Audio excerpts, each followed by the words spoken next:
an Unspoiled Network podcast. This is Spoil Me, covering One Piece, episodes 146 and 147. In these episodes, we arrive at a place called Mocktown. I don't know what to make of this, guys. It just seems like a town where everybody makes fun of each other for reasons. This sounds like a terrible place. Who would want to go here? I don't like it. I'm going to go on record and say something controversial. I don't like it. Welcome to Spoil Me.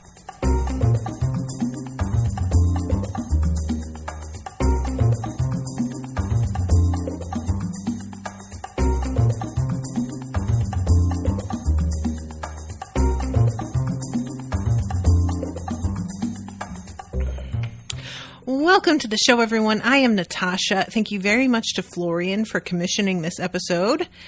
Florian, if you're here in the chat, what's up? Hi, Jessica. So, yeah, this episode was, honestly, a little bit unmooring for me. And I think that's kind of, I know that that's a sort of a pun in this situation since everybody's on boats. But what I mean is, I thought we were going to get a little bit more out of the interaction with the salvage boat, and we wind up getting another salvage ship this episode. So I guess it's not like it's over or anything, but I just thought that the, what is his name being kicked off of their ship last episode was going to wind up coming back to them here. And if they were going to land on an island, I thought that it would be somehow associated with those guys, with the salvage crews, And instead, we have a completely different theme for an island than we have seen. There is a moment where I think Nami is looking at a map, and there's it turns out the actual island, or maybe the series of islands, is U-shaped. And they're only on one end of it, so there's more to be seen here. But the whole, the introduction to what feels like the big bad for this arc is really odd. Because, for the most part, every time that we have met a big bad, he has been sort of situated in a position of power already. And when I say a position of power, I mean kind of literally wherever it is that they meet him, he is already established and has a crew that is ready to back him up. And this is a little bit lower stakes, it feels like this guy feels a little bit more small potatoes.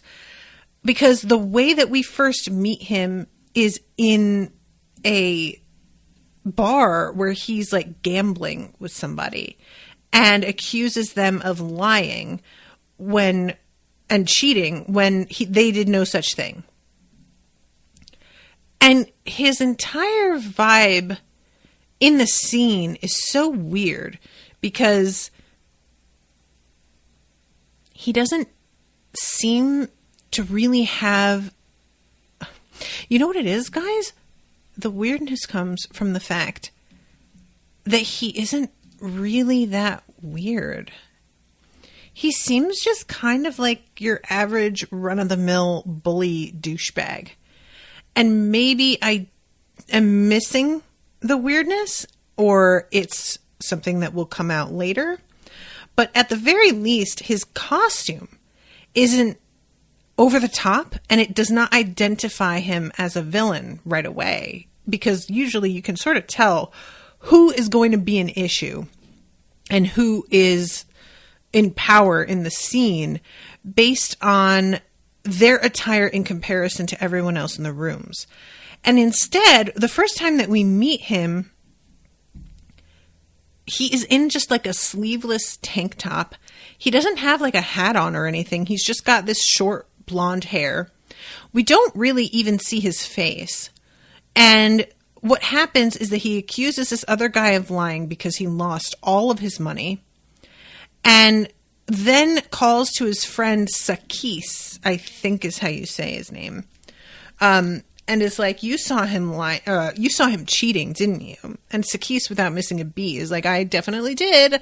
I saw every little shitty cheater move he made.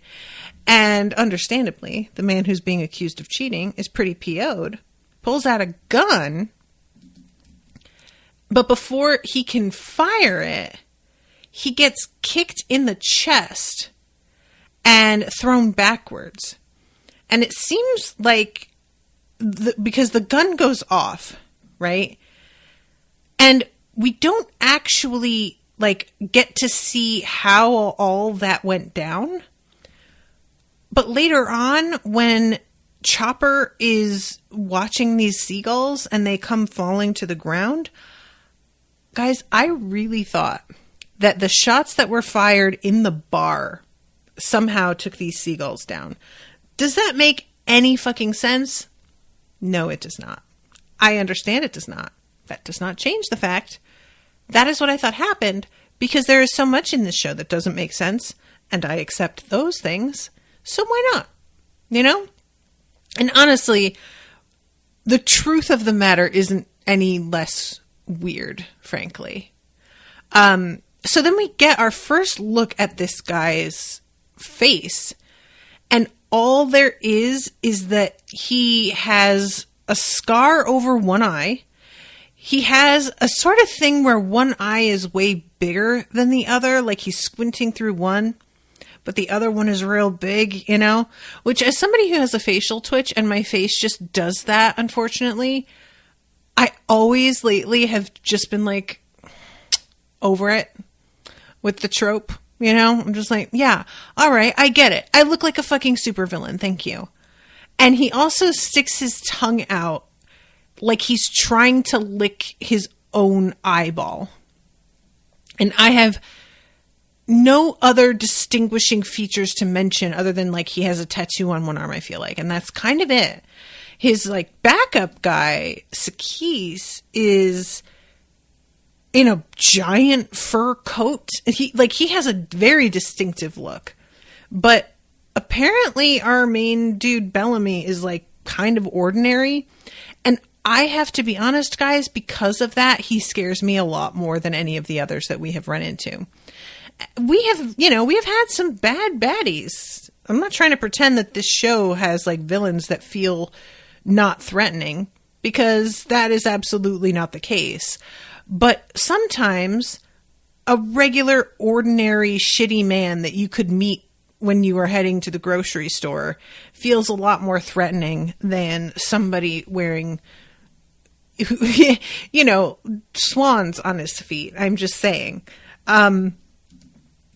So the fact that he is being framed as the guy in control in this scene came as a genuine surprise to me. I did not expect that at all. I thought that he was going to just be a kind of maybe hanger-on, lickspittle, if you will, and that he was going to call on his boss to be the one to say that he, like, you know what I mean? I thought that the guy in the coat was going to be the one that was actually in charge, and this was like his right-hand man playing cards. And his right-hand man was like, oh, hey, boss, this guy was cheating, want to do me a solid? And his boss was like, yeah, I got you. But no, it turns out that Bellamy is the one whose name everybody knows on the island. And we have seen him beat the shit out of people, and he's clearly really strong. I don't recall if we know anything specific about, like, a devil fruit power. It's mentioned, I think, by the bartender.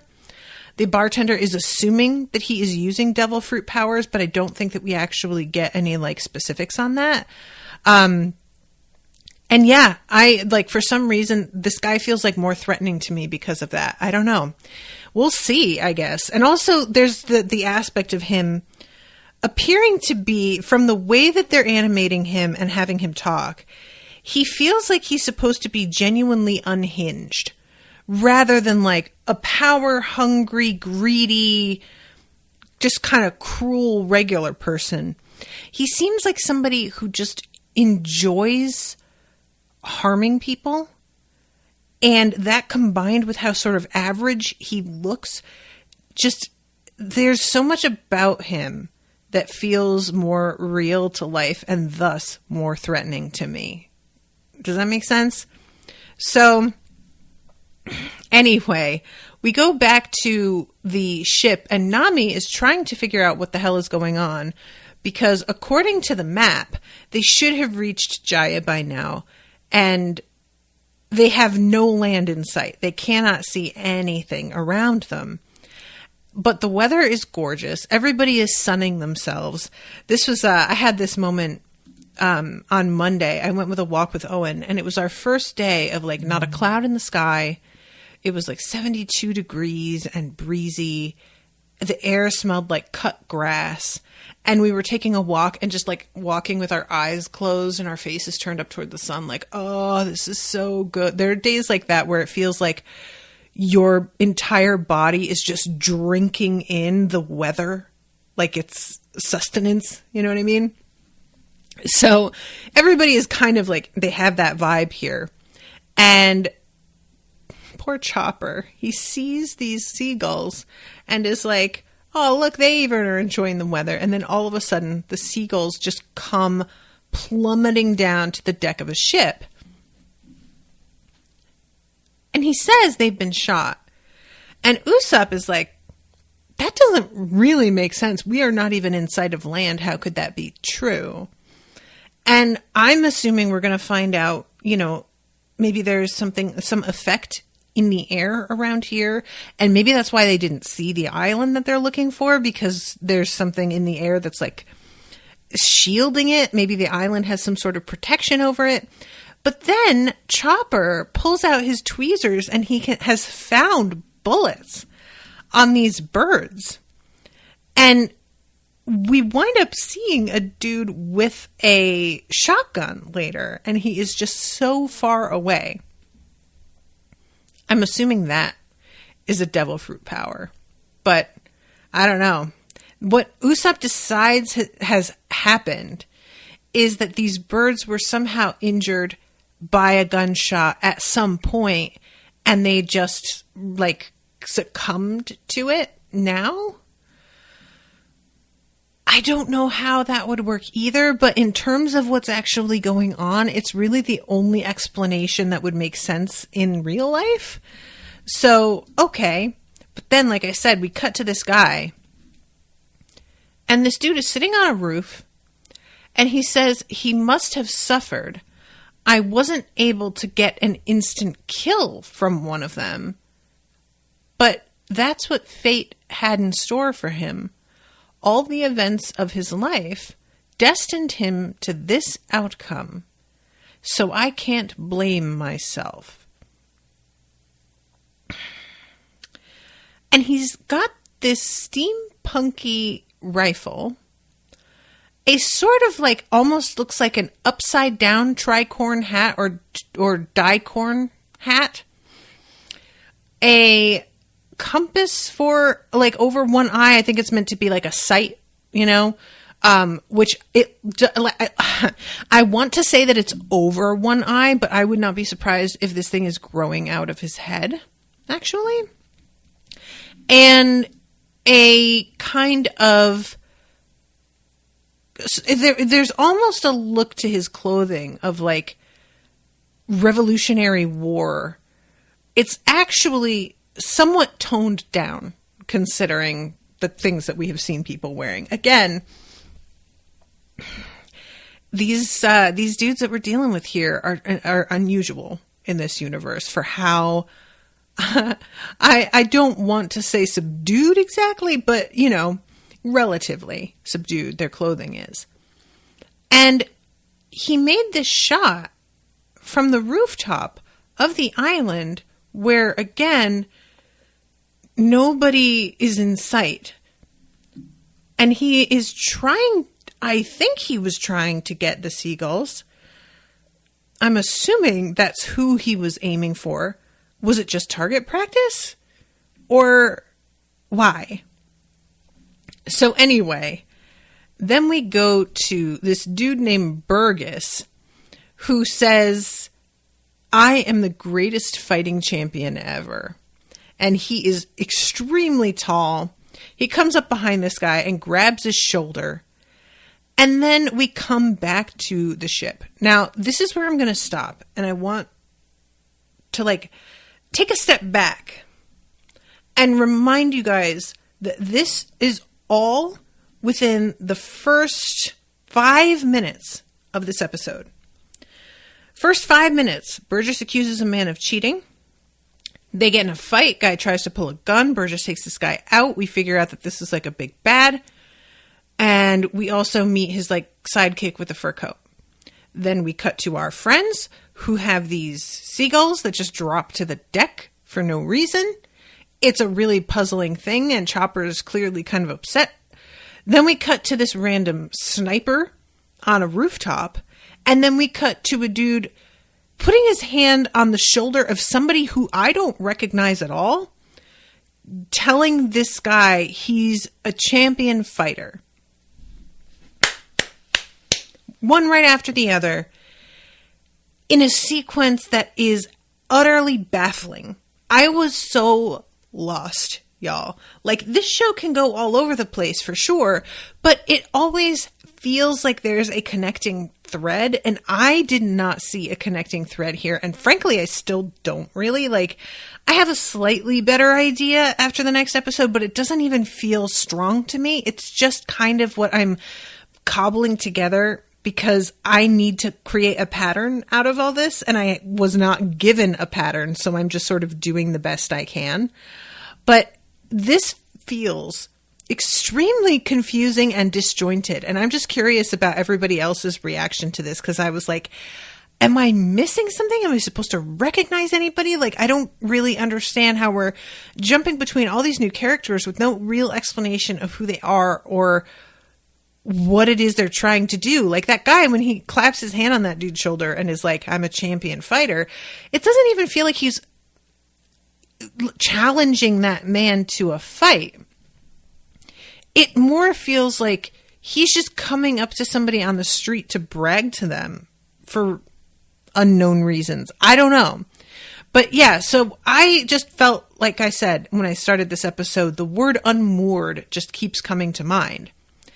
So then we see the guy getting beat up by the champion fighter. But again, when the champion fighter told him who he was, that didn't feel like a challenge, and that guy was literally just standing there, and it was just all confusing.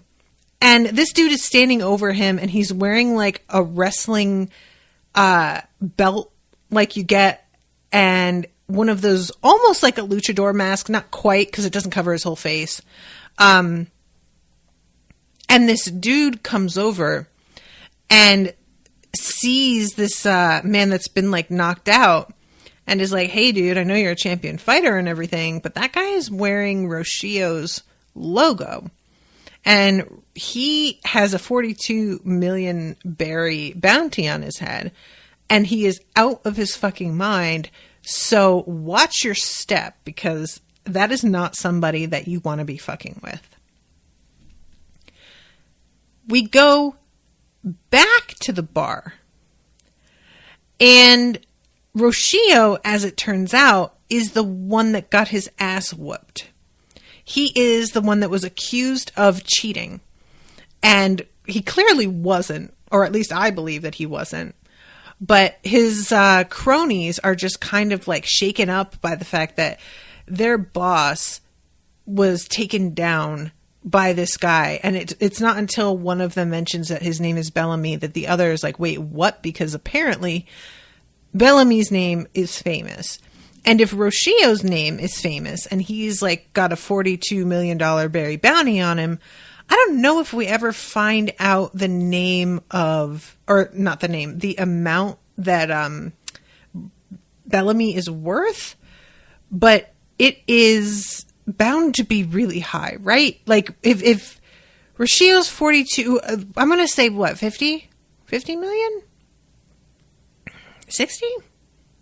I have a really poor grasp on like what money's worth in this world also. You know, the numbers are, there are a lot of different currencies in the world where everything is worth a higher number, you know? So you'd pay like $1,500 whatever for a can of soda, whereas in the US it'd be $1. So whenever I stumble into currencies where the worth ratio is really different, I have such a hard time figuring out exactly how much is a lot. Let's see. Gus says Bellamy is the one who accuses some other guy of cheating, I think. Yeah, that's what I was saying. No, he says not Burgess. Which one is Burgess? And Gus says 1 berry equals 1 Japanese yen. Gus, I don't know how to tell you this, but that's still totally meaningless for me. Because I have no idea how the yen works as a currency either. Sorry. Apologize for my ignorance, but I am not going to pretend that I'm not, because it's just going to cause more trouble down the line. Oh no, they do say here 55 million. It's not as high as I expected. All right, Bellamy. I mean, you're all that, but like not all that. So all of these dudes gather around to their captain, and they're just like, what happened to you? We'll get you fixed up. And it seems like Bellamy can hear them out on the street, and he gets up and goes outside. Like, he looks like he's just going to step out the door. When I say goes outside, is actually a lot more dramatic than it sounds, because what he does is leap through another, like, either closed or only partially broken window, so that he is flying through the air with shards of glass around him in this moment of like, here I am, motherfuckers. And I have to be honest, y'all. I am always here for overdramatic villains. Like, I just love it. It's just so there's a real difference in the kind of overdramatic from one villain to another. Do you know what I mean? There are some that are overdramatic in a way that it feels like they are overcomplicating things and making their own lives more difficult and just kind of like confusing the issue in a way that it doesn't need to be. And then there are things like this where he could have just gone out, or he could have like leaped through in such a way that he doesn't hit glass or whatever. But no, he didn't want to do that. He wanted to shower everybody below him with pieces of glass. He wanted the glass to be like falling with him as he fell, so that he landed in a, like a shower. And he wanted to land in a sort of superhero stance and just make everybody hyper aware of his presence. And I am not mad at that. If I am going to be a supervillain, I'm going to do it the fuck up. You better believe. Like, what's the point otherwise? And it's clear to everybody on the street that this is the start of a fucking fight. Everybody like stops and is waiting for some shit to pop off when they see him jump out. And then we cut over to the ship, and Luffy and Zoro have left the ship. Immediately we're just like, bye-bye. And Nami, who is worried about whether or not they're going to be able to avoid getting into trouble, decides to follow them. Usopp and Chopper stop Sanji from following her, because they're just like, if somebody attacks the ship, what the fuck are we supposed to do? Like, neither of us are fighters. And there's something enjoyable. I'm really glad that the show has just decided that we're going to make it a thing that Usopp and Chopper need protection, and they're not ashamed to ask for it. They're not ashamed to say, I am not a fighter, guy. I need somebody here who knows how to kick some ass, and that is not me. I really like that. Also, we have this moment of, I think, Sanji stopping and going, where's Robin? And I want to also say that I appreciate the show kind of writing into the script that Robin is an afterthought to most viewers. Like, it feels like they're acknowledging she doesn't feel like part of the crew. She's with them on the ship, and we want to know what she's up to, but she does not feel like a real factor to any of us, right? And that may just be me and the way that I feel about her. I'm curious about how you all felt regarding her joining the crew and her relevance in everything. But I will be totally honest with you guys. I forget about her. Straight up forget about her. Constantly. Every time they mention her, there's a moment, like just a millisecond, where I'm going, who? Oh, Rob, right. You know? Jessica says Burgess is the champion. Oh, the belt man. Okay, cool. Gus says $1 is about 100 yen. Oh, that's like a nice, easy breakdown. Okay, thank you, Gus. That's not too bad. You can just break. So if it's one berry is 1 yen and he's worth 55,000 berries, that's 55,000 yen, which would mean $5,500. Is that right? I guess. Did I do that math right? That feels really wrong, but I don't know. I'm bad at this, but that's not that much actually. Like, granted, I'm assuming that the rate of inflation has not hit this universe the way it has hit our universe, but nevertheless, 55 million. I went backward. I went totally in the wrong direction with that conversion. Thank you, Gus. Guys, see, this is why I do what I do. And I don't do a job where I need to know numbers because bad at them. So very bad.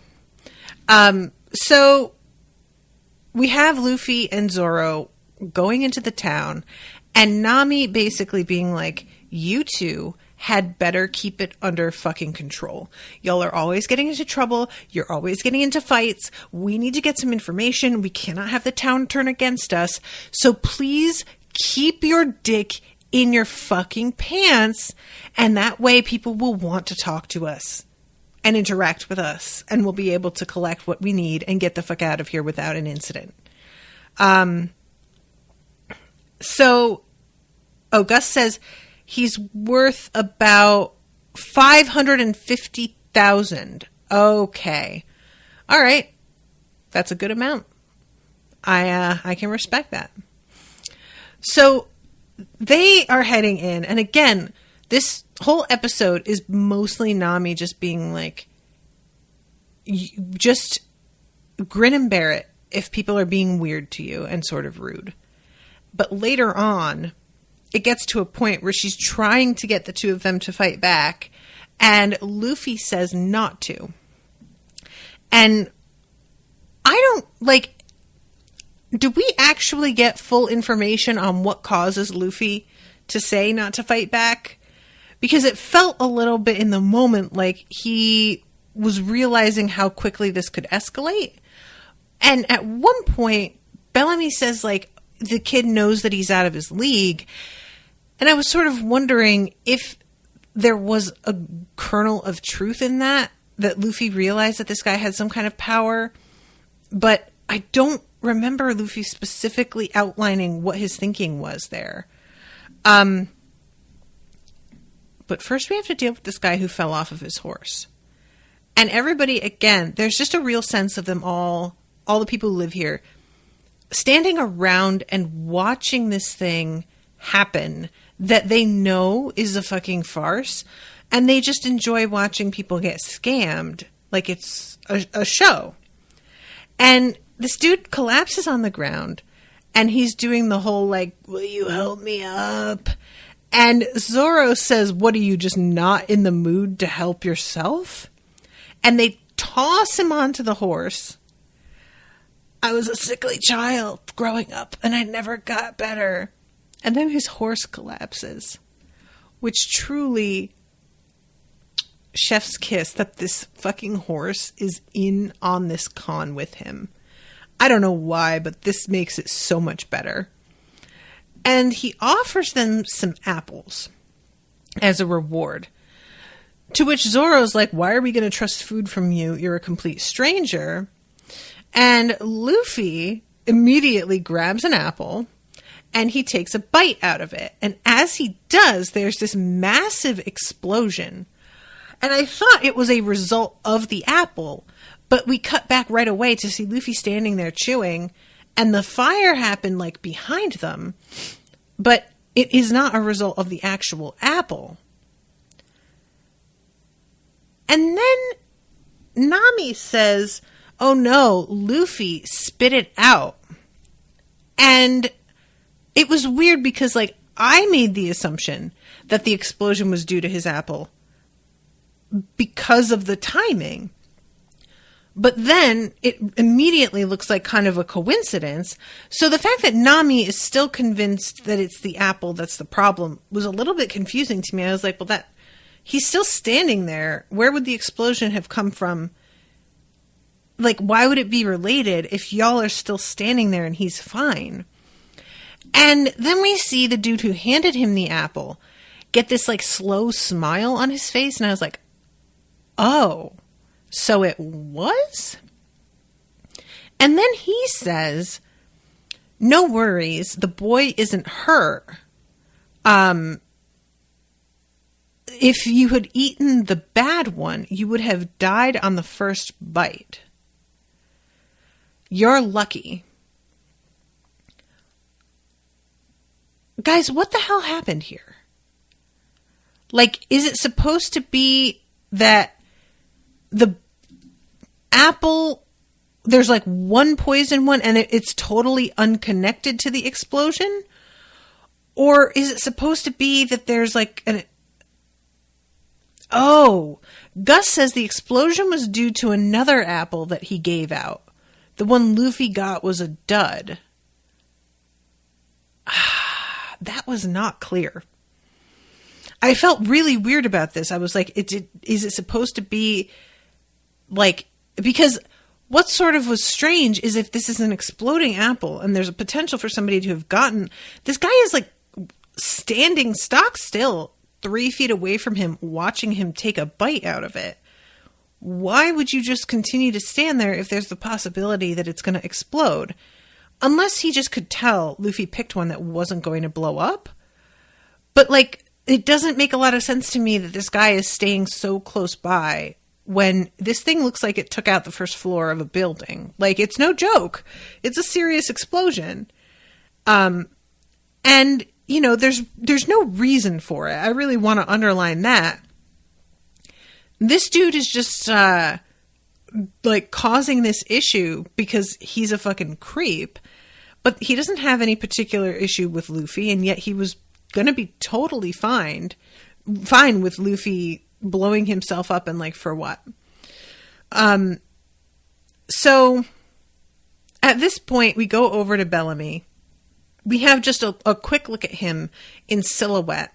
And it's the first time that he really looks like any kind of villain because he's wearing one of those, like, capes with the epaulettes. I think it's actually not really a cape. I think it's like a captain's coat or something, but he's wearing it open and just draped over his shoulders. But either way, again, I just found all of this really disjointed and confusing. I'm trying to, normally, when I do this show, what I do is I focus on like a particular storyline and I go with that whole storyline and then I'll sort of back up and start another one. But this episode felt so weird to me, these two, that I'm trying to tell them to you in order of the scenes so that you can get a feel for what it was like for me coming into this and really feeling like I had been tossed into some things that are already going on with a sense that I should know what it is. And I don't. And I don't know if that's like a symptom of things being based on a manga. And this might happen sometimes where the creators of a show are just assuming that you're more up on the information from the manga than you are. But I just felt really lost and a little bit frustrated at times because, like, the apple thing for me, again, just really unclear. Burgess starting a fight like with some random person in the street, and it's like he isn't introduced. The guy he's fighting, there's no introduction. We don't know anything about either one of them. It's just all over the place. So this is when they finally are passing underneath Burgess, and he's standing on some on somebody's roof. And everybody is like, oh, great, he's back. This guy is the fighting champion. And that is the thing that starts to trigger both Luffy and Zoro. And they stop and say, fighting champion. And Nami has to be like, are you kidding? Absolutely not. And Nami says at this point, I'm starting to wonder if we can find any useful information here. And I couldn't help but laugh because they have not even spoken to anybody. Like, there has been little to no attempt made so far to gather information. So her suddenly deciding, I don't know if this is even going to, like, if this place is even going to give us what we need. I was like, how? You've given it no chance at all. What do you mean? So they walk into this area that is a resort. It's really, really beautiful. And compared to the rest of the town, which looks like shit, it's exceptional. And this guy who is the sort of like purveyor for this place, and guys, the way this man is drawn, I do not, he looks like, you know, the Weeble's Wobble. He kind of looks like a wobbling Weeble, the way that he's like animated. It is so weird. And he essentially tells them, Bellamy rented this entire hotel. You guys can't be here. He gave me very explicit instructions that nobody can share this place with him. And he says, and it's in these words, which I really appreciated, if he sees that you're here, he will have my head removed from my body, which I don't know why that's so much funnier than just saying he'll cut my head off. But there's something very like passive about saying it that way. And I found it very, very funny. And this is when his sidekick and the girl that he's with wind up showing up. This dude, again, with his like costume actually being memorable, he is wearing no shirt. He's got a sort of odd like smiley face tattoo on his chest, but it's like a very aggressive, creepy smile with a line through it. A gold chain, giant fur coat that's like piled up behind his head in a way that makes him look like Mr. Fisk in the Spider-Verse, Into the Spider-Verse. He's got sunglasses on that really look more like the shape of a sleep mask, but clear and violet or like lavender colored. Long flowing locks and what looks like pink lipstick. Honestly, his face is very feminine, and if I didn't hear his voice, and the voice seems to be very specifically male, I would have thought maybe this was meant to be a female character, but I don't think so. And the woman is wearing dark sunglasses and a sort of weird little like red beanie. And the two of them are mocking these three because that's where we are. Reminder. Those rags you're wearing, here, go buy some new rags so you don't look like an orphan. And he chucks money at them.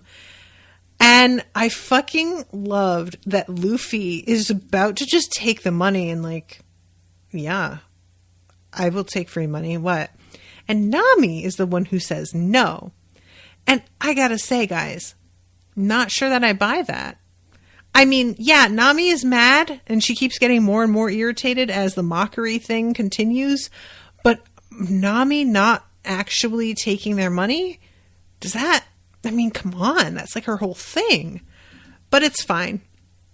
She yanks Luffy away and Zoro follows after in a way that's like almost like he's ashamed of himself for not fighting back. And they leave, and this dude shows the poster of Luffy to Bellamy and is like, yo, this guy is actually worth quite a lot. So then we get the scene in the bar where Nami is complaining about this place. Zoro is just sort of sitting there silently absorbing her complaints and drinking. And then Luffy gets into this weird sort of low-key, like, eating competition with the guy sitting next to him, which is really weird because, like, they're not even eating the same things. After a point, they're each ordering stuff to go.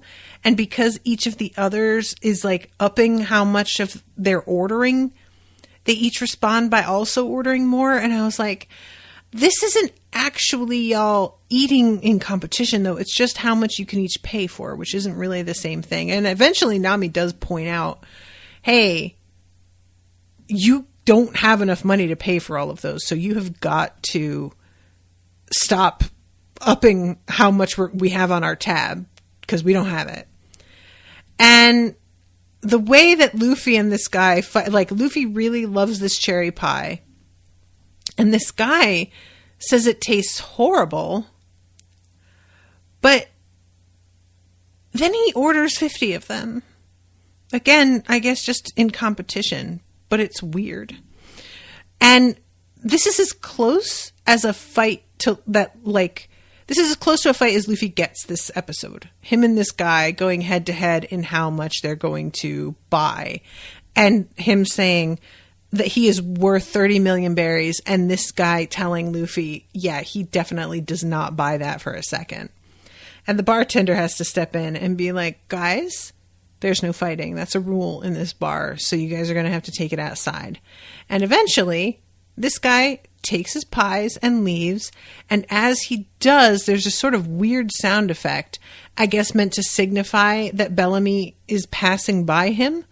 But I thought it was supposed to mean something like slightly more significant than that. I don't know. And Bellamy walks in and is like, hey, I'm looking for a pirate with a straw hat. And then we see him. Guys, when we actually get to see his whole face and the camera is backed up enough that we can also see his hair, he looks like an evil Calvin from Calvin and Hobbes. And I absolutely cannot get that out of my head. It's just like embedded there now. And I don't know why. Like, I guess it's just the hair and the overall shape of his head and the proportions of his eyes in relation to the rest of the size of his face. But the way he's drawn makes him look really young in a way that the other villains haven't had. They've all had like much bigger, squarer jaws. And this dude is like very kiddish in a way, even though he's like extremely tall. And Luffy keeps mentioning that he's just like, why is everybody here so much taller than me? So this is when we get the start of him needling Luffy and Luffy finally deciding not to fight back. He comes over to the bar and orders a beer for himself and tells the bartender, give the kid whatever he wants. And then his entire entourage comes in behind him. And they begin to take seats away from various like regulars that are already in here.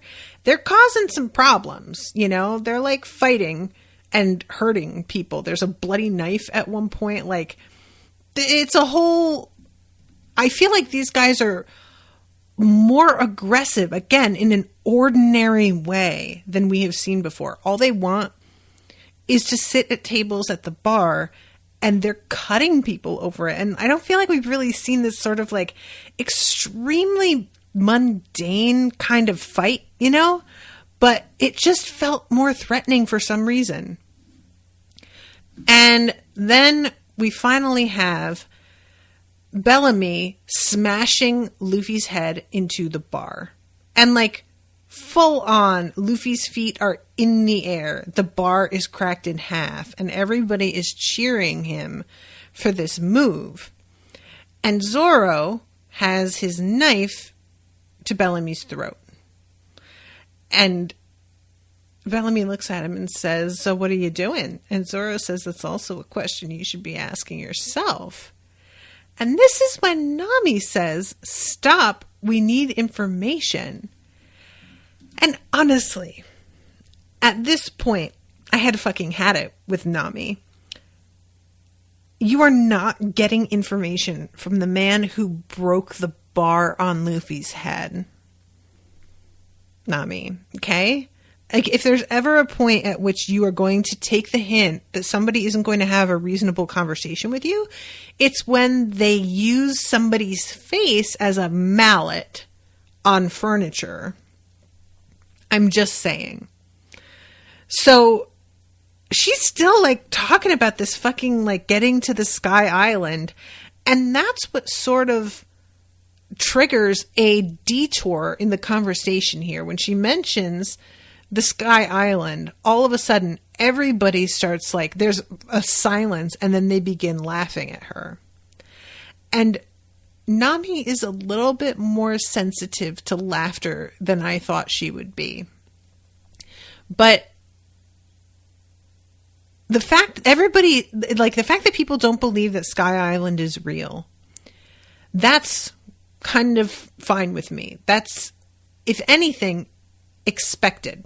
You know, I wouldn't want them to be able to go to a town and ask about Sky Island and immediately get a fucking map and directions. Oh, she does ask the bartender. Yeah, thank you, Gus. But it's just like, at this point, do you get what I'm saying? Like, the place is smashed up. Like, you're not accomplishing that here. It's too late. But regardless, I wasn't like at all bothered by the fact that nobody believes it's real. What I thought was interesting was at some point somebody says, you're still using a log pose. That's like really outdated. Those things are not accurate at all. They will point wherever the fuck. And that caught my attention because these people on this island keep talking, especially Bellamy's guys, are talking about like the new order or the new age or whatever it is. And I guess what they're part of that is saying that log poses are not accurate. And I can't tell if they're just like saying that because they are wanting to shake things up. And so acting like the old way we used to do things doesn't have any value is like a nice shortcut for that. Or if that's like actually true and log poses aren't the best method for navigation here. But I'm just kind of like curious about which way that will wind up, because I couldn't tell how genuine they were being about that, and whether it's just like, you know, somebody being snotty that you're using a BlackBerry instead of an iPhone way back in like 2008. The BlackBerry still works. It's just not as new and not as high tech, but it functions. It's just something that's not trendy. But maybe they're using the wrong tools here. I don't know. And yeah, everybody laughing at her really makes her angry, to the point that later on when she's talking to Chopper, she kind of flips out thinking that Chopper is laughing at her. And Bellamy even is sort of like almost taken off guard. Like, he stops fighting Luffy and just has a moment of like sitting there laughing, going, are you serious? Like, the knock-up stream is, of course, what makes everybody think that there is a Sky Island at all.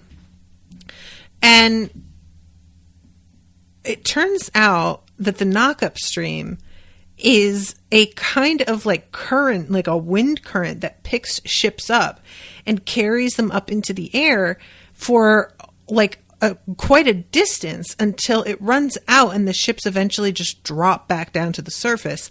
And because nobody before, like, they figured out exactly what was going on, nobody could explain where these ships were just dropping out of the sky from, everybody made up this sort of legend about Sky Island. But of course it's not true. Now, I assert both things can be true. If there is a knock-up current and there is a Sky Island, stands to reason that the knock-up current would be the way to get to Sky Island. And you just have to be really, really careful how you navigate it. But I don't know anything, so that's just my, like, you know, kind of half-assed assertion there. So take that for what it's worth. And we end the episode essentially with the fight that begins over Bellamy saying, anybody who is still looking for the One Piece, talking about how, oh, you're following a dream. It's pitiful.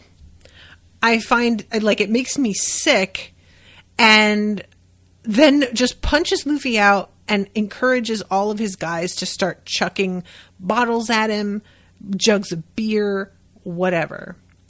And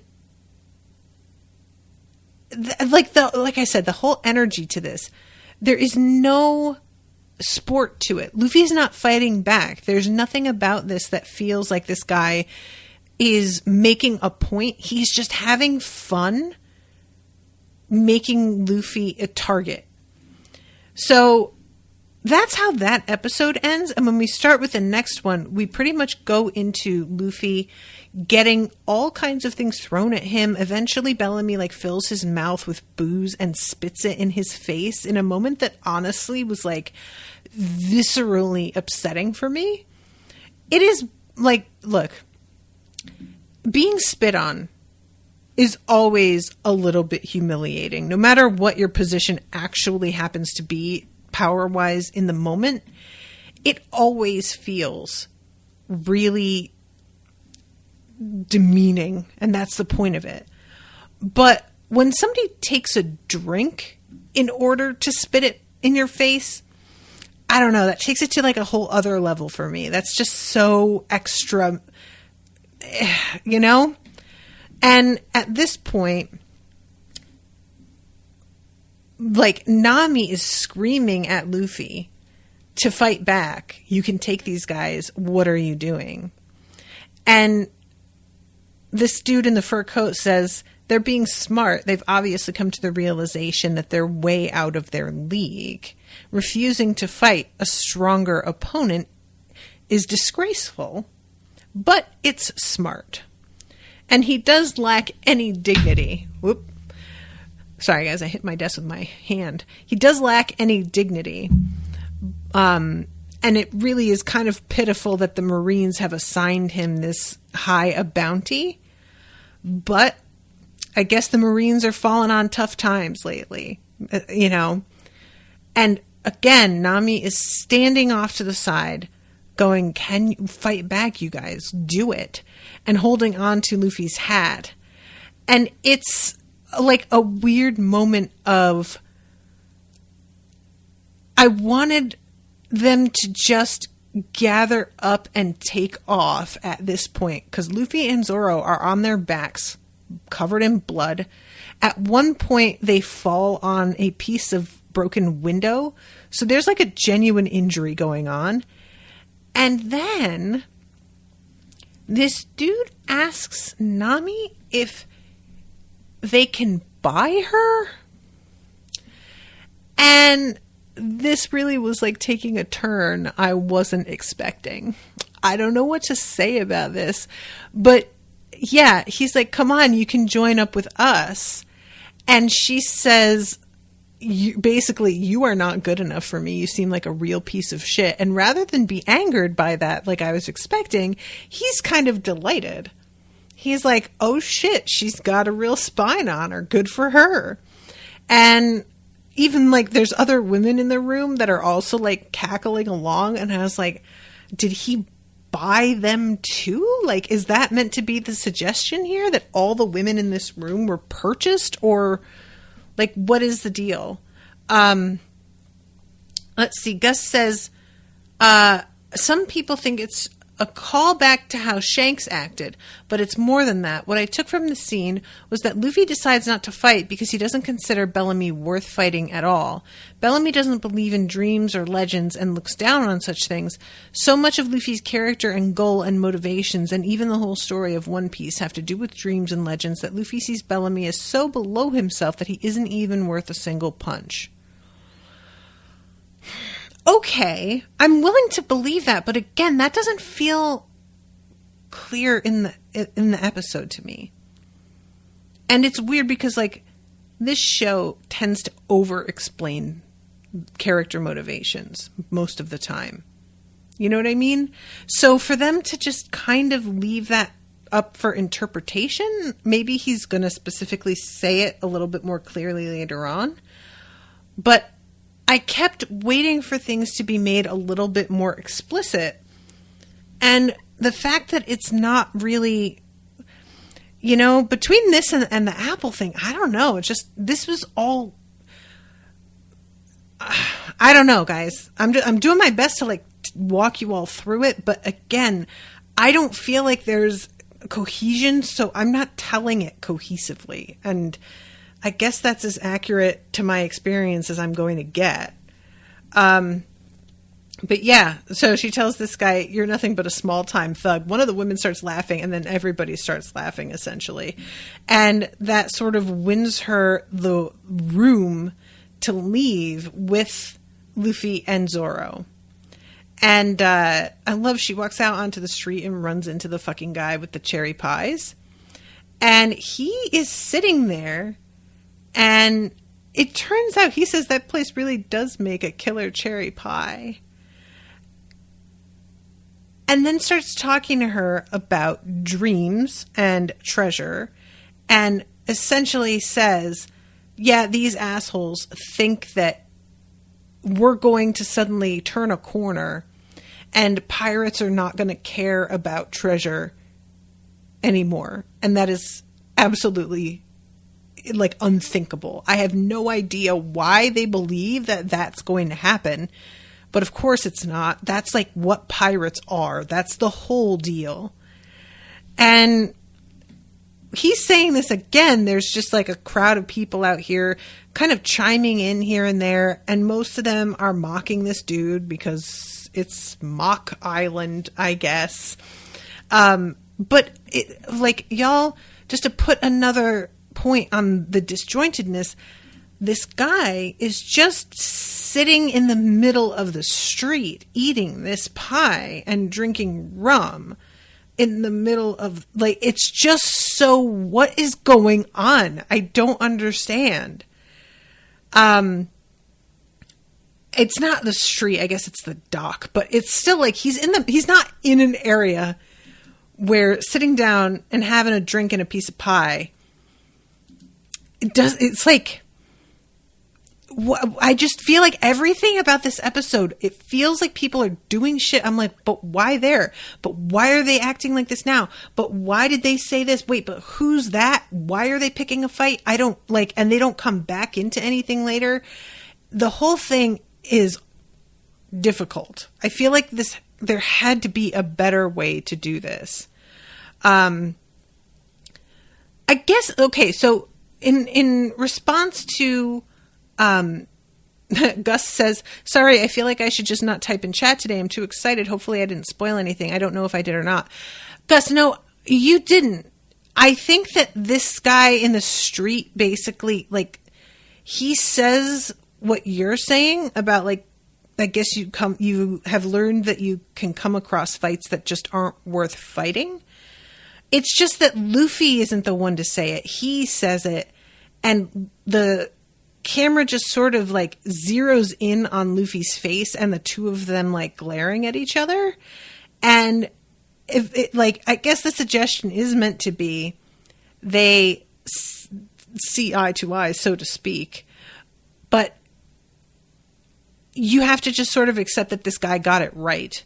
And I wasn't hearing it from Luffy himself. And he doesn't seem like the kind of guy who would really not share that with his friends afterward, you know? But anyway, this guy just like eventually finishes up with his pie and gets up and walks away. And Luffy starts to head back to the ship as well. And he doesn't say anything in response or respond to Nami. She's saying like, maybe we should talk to him about Sky Island. And Luffy says it's not a he. Then what is it? Probably they. And guys, I really think that would be an excellent sort of reaction gif for when people don't want he pronouns and they want they pronouns. It's not he. Well, then what is it? Probably they. I found that kind of delightful. That could be a very easy screenshot reaction. So we go back to the ship, and Usopp has been working on repairs. They look bad. He's doing his best. He really, like, considering what the ship has been through, is very good at it. But the ship has really taken a fucking beating. Like, it's the things begin to go pretty wrong for them later when they wind up running into this other monkey man, and he uses this sonic attack that begins to break their ship apart. And I have to be honest, you guys, I really would like to see them get a new ship. There is nothing inherently wrong with this ship, but I do think that the weird ram character creating a ram's head for this ship was a weird choice. It's fine, but like he wasn't even going to be on the ship. And I think they need something that feels a little bit more in keeping with the rest of their theme. Being the Straw Hats. I don't know what that would look like. Maybe they make a giant straw hat. I don't know. That doesn't work. But yeah, I feel like I would like to see a ship that's a little bit more specialized and weird for them. We have seen some wild ships out there, and their crew is beginning to grow, and it might not be done growing. So more room wouldn't be a bad thing. I would be fine with that. So they return to the ship, and we have the conversation between Chopper and Nami where she gets so angry and Chopper gets so like kind of frightened by her reaction that he jumps off the side of the ship, and Zoro has to go and like scoop him out of the water. And okay, this is where we see it. We see Mocktown, Mouth Bay, and South Grove. It's like a big U-shaped island. And then there's like a little island kind of off the end on one side, an X off on that corner, and South Grove, it just looks like is trees. It doesn't, there's a little bit of wording that you can't read further into Mouth Bay. But yeah, supposedly there was a man that was banished from the town that because he didn't blend in. His name is Mont Blanc Cricket. Mr. Cricket talked about his dreams too much. Sounds like something you have in common. What a weird thing. He was banished because he talked about his dreams too much. I guess. All right, sure. And Luffy, of course, wants to go and find this guy. And considering everything else that they've got going on, I can't blame Usopp for being like, it may not be the time for that. So this is when we meet the other monkey guy, who also has a ship full of people who are like scavenging, but they have a whole different, their sonar, I guess, if you want to call it that, their sound method they are using to find fish, I guess. I don't, like, in this scene, they have divers that are going down there, and they're also able to detect the Going Merry ship on the surface of the water using it. And I'm unclear exactly how these dudes underwater are helping with the sonar detection. Like, I guess they can feel or watch the reaction underwater and determine things from that. But this character, I can't tell. I think it's supposed to be male. It's like a weird combo looking of monkey and frog. Real freaky to me. This is like one of the weirder looking characters in my opinion. Morinohito. And I don't know what to make of this. On top of everybody else, there are so many plates in the air at this point. But yeah, he says that the other one was his brother at one point, and he is trying to become one of the 7 warlords of the sea because Crocodile was was defeated. So there's an open spot. And eventually, like after determining that the Straw Hats are no threat to him, he just is like, all right, well, I'll get to know you. So let's talk about who we are and where we're from. And I'll tell you that I have never had my hair cut in 25 years. And he has this like mane of glossy, greenish hair that's falling onto the deck behind him. And Luffy just says, that's lame. And all these other guys are like coming to his defense, like, hey. And he says, no, it's fine. I mean, I won't let him get away with it. And then he decides to launch his attack. And it's weird because it is affecting his own ship as well. Which doesn't seem like the most effective weapon you could use. One that also like blows the fuck up out of your own decks. But because their own ship is in such bad repair, it really has an effect on them. And meanwhile, we go back into the town and we hear some people in a bar talking about Robin and her asking questions about cricket. And guys, I'm just going to read this to you because I cannot emphasize enough. I was trying so hard and none of this felt like it was sinking in. She said, tell me where Cricket lives. Pirate E chuckles. Sounds like a bold woman. Bold? No, she was more like a maniac. All of a sudden, these hands start popping out from her body and knocking out everyone in the joint. It messed with my head. And one of the guys over on, like, their captain is clearly listening, but this other guy says, I'm confused. What does tearing up the bar have to do with Old Man Cricket? And he says the sea around here is the unofficial turf of those monkey brothers. But if someone actually wants to have something to do with that geezer, then they must have caught some of his own stupidity. So why is he bringing up the monkey brothers in this conversation at all?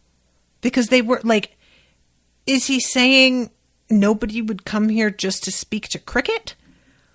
Or is he saying that, like, they are the ones who exiled Cricket themselves? Like, why?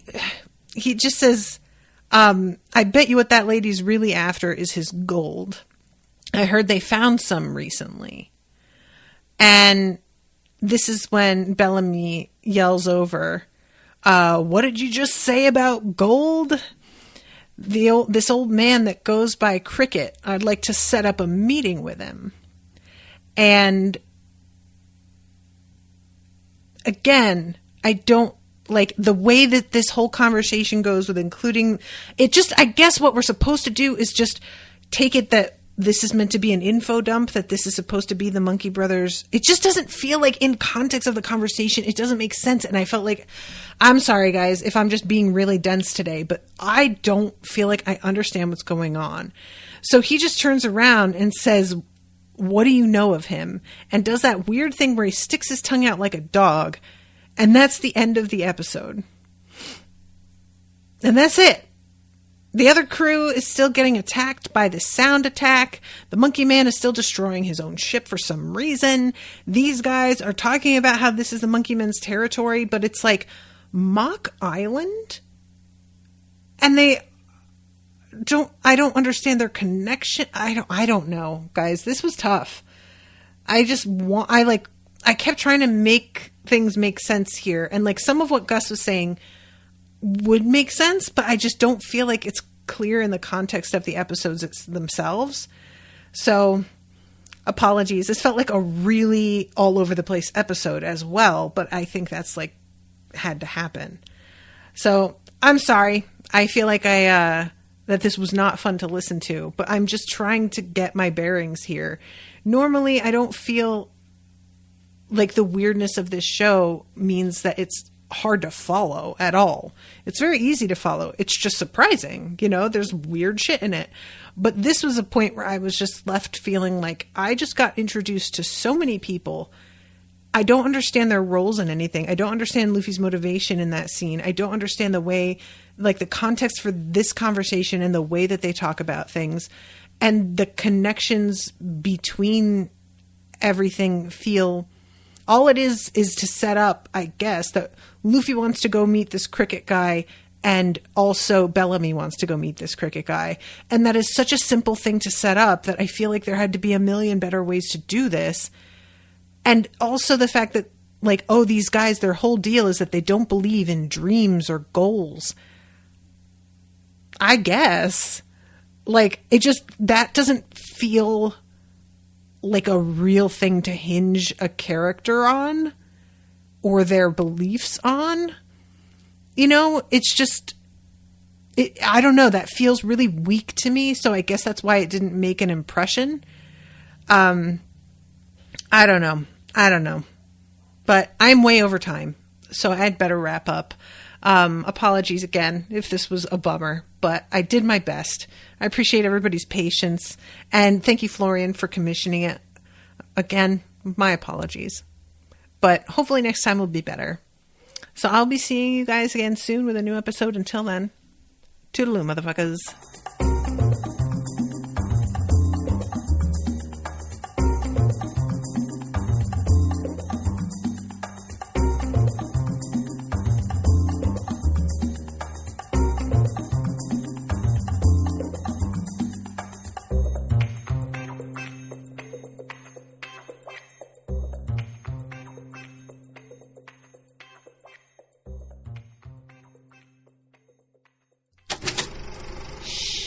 That was an Unspoiled Network podcast.